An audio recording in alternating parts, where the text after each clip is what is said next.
Hello, my name is William Murdoch, and I decided to do my culture project on the culture of Japan.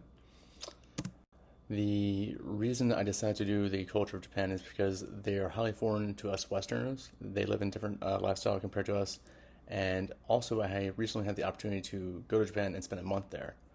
So I found this to be, very close to home because I was able to do so. So I'm going to begin this PowerPoint with culture communication categorization of each part, individual versus collective, high context versus low, the power index, masculine versus feminine, uncertainty avoidance index, long-term versus short-term orientation for time, and then the emotional displays and their rules.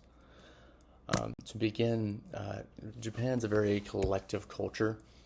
They prefer group harmony and interdependence over individualization, so the group will come together to do a project together rather than an individual person, being by themselves and trying their best to look out for themselves. They're very world renowned for doing so, so much so that they live in multi-generation households, not including just the nuclear family, but extended family as well sometimes.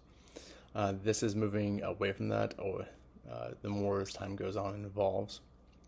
As we can see, they work together doing different things to accomplish different goals and tasks.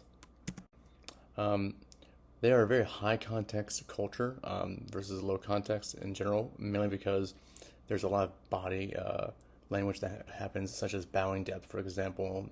It's very famous in Japan that bowing is a thing. So a slight bow just for normal conversation, a deeper bow for respect for people, and a very deep vow for those who you have high respect for. So it's very situational in that context, depending on who you're talking to and what's going on there. Following up with power distance, there's a moderate power distance in Japan, mainly because there's emphasis on respect for the hierarchy and elderly. So, as we can see here in this image here, we have the businessmen bowing deeply to their boss, who is seen on the right side of the photo, and their boss is doing just a slight bow versus a very deep bow like they are. We see this again with the respect for the elderly. As you can see in the image below, the young people are bowing to their elders very deeply while the elders sit up comfortably. In respect to masculine versus feminine, Japan's a more masculine culture. They value competition and achievement over sloth. They also mostly respect traditional gender roles. However, with time, it has been seen that they're moving away from traditional gender roles into the future, into more evolved ways of thinking. So there's also the uncertainty avoidance index, or the UAI. Japan does not really prefer this.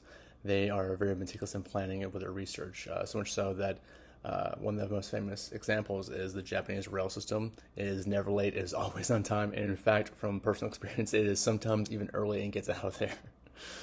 They also have clear rules and procedure that most people follow, and they try to keep these things very formal and moving as possible, straying very little from doing so. There's also very structured environments. Many facilities, schools, businesses are very much the same, and they tend not to change much from that. Continuing on from here, emotional displays and display rules. They have a high moderation of emotional displays.